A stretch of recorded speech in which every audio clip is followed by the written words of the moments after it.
Magandang araw ulit sa inyo mga kababayan. So ngayon, update naman natin tong ginagawa nilang tulay. Dito nga sa kabaan nitong Algercira Street. Dito lamang sa unahan nitong P. Margal Street.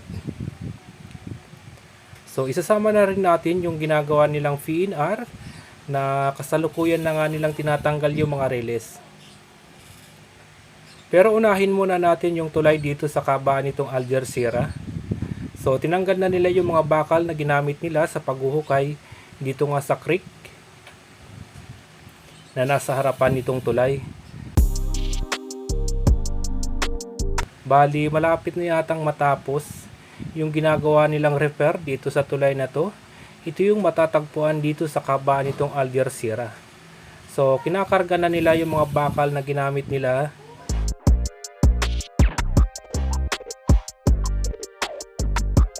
Hinukay nila yung creek, tinanggal nila yung mga putik nito. Tapos magkabilang gilid, sinimento na rin nila. Dati mga bakal lang yung nakalagay sa kabila ang gilid nitong creek. Ngayon simentado na.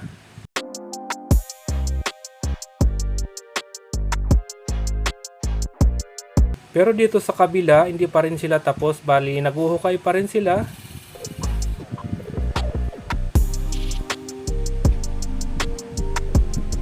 Tapos, nagbabaon pa rin sila ng mga bakal.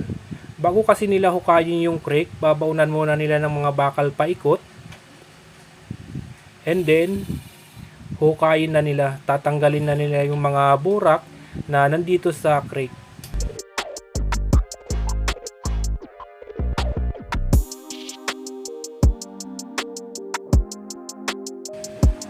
So ito mga kababayan, yung mga bagong kaganapan dito nga sa Algercira Street.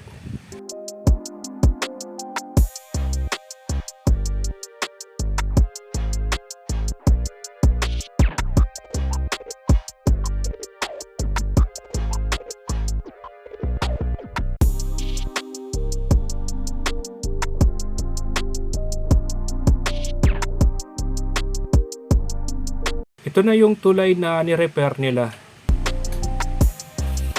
Malapit lang to dito sa NLEX S-Lake connector. Bali, katabi na to ng PNR.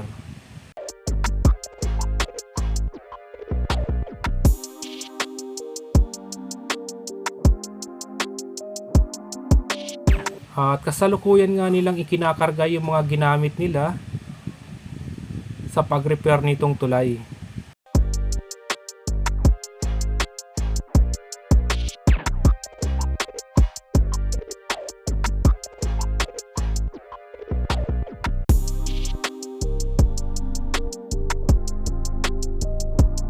So dito sa side na to, natapos na nila yung ginagawa nila. Pupuntahan naman natin yung NLEX S-Lake connector.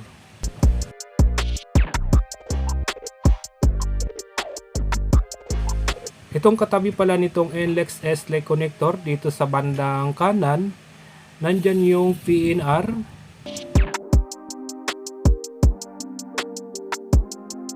At pupunta na nga tayo doon sa unahan, doon sa Loyola Street, na kasalukuyan ngang tinatanggal na yung mga release ng PNR.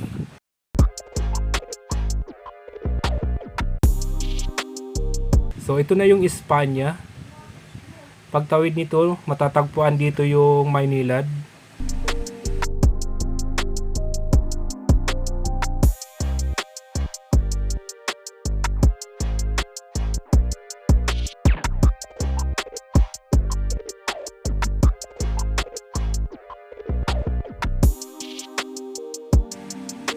So dito sila nag-umpisa magtanggal ng mga reles. Ito yung Loyola Street. Bagamat hindi pa naman natatanggal lahat yung mga reles, pero naumpisa na nilang tanggalin.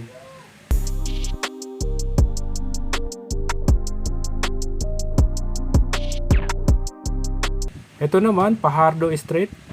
Dito naman yung on-ramp. So dito sila nag-umpisa magtanggal ng mga reles.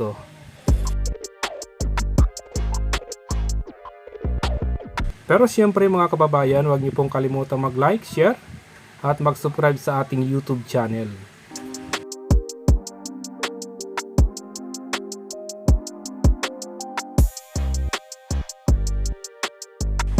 So, titingnan pa natin doon sa dulo. At sisilipin din natin yung itinatayo nilang toll gate.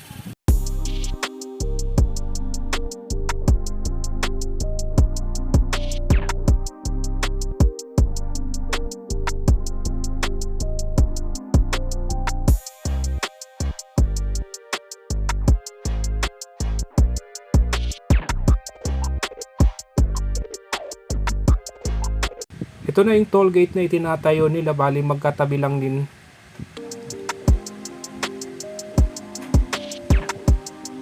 Patungo na yan ng Santa Mesa.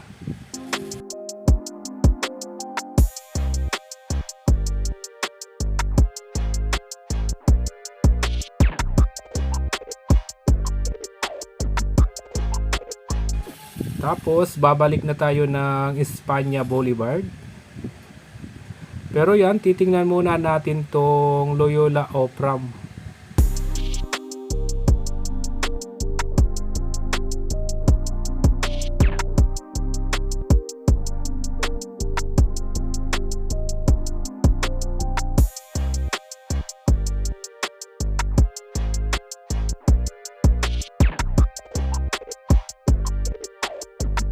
At nandito na nga tayo sa Loyola Opram. Bali yung on-ramp, off-ramp pala dito, okay na to. Bali ang inihintay lang nila na matapos yung toll gate.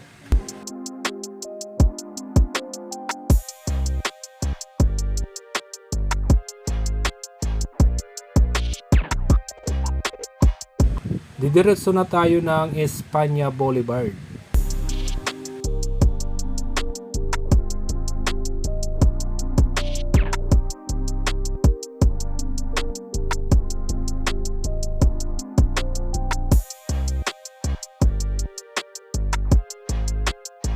Itong highway na to na nasa ilalim nitong NLEX SLEX connector, ito na yung Espanya Boulevard galing ng Quezon Avenue patungo ng Quiapo, Manila. So ayan mga kababayan, maraming salamat uli sa inyo. At huwag niyo pong kalimutan uli mag-like, share at mag-subscribe sa ating YouTube channel.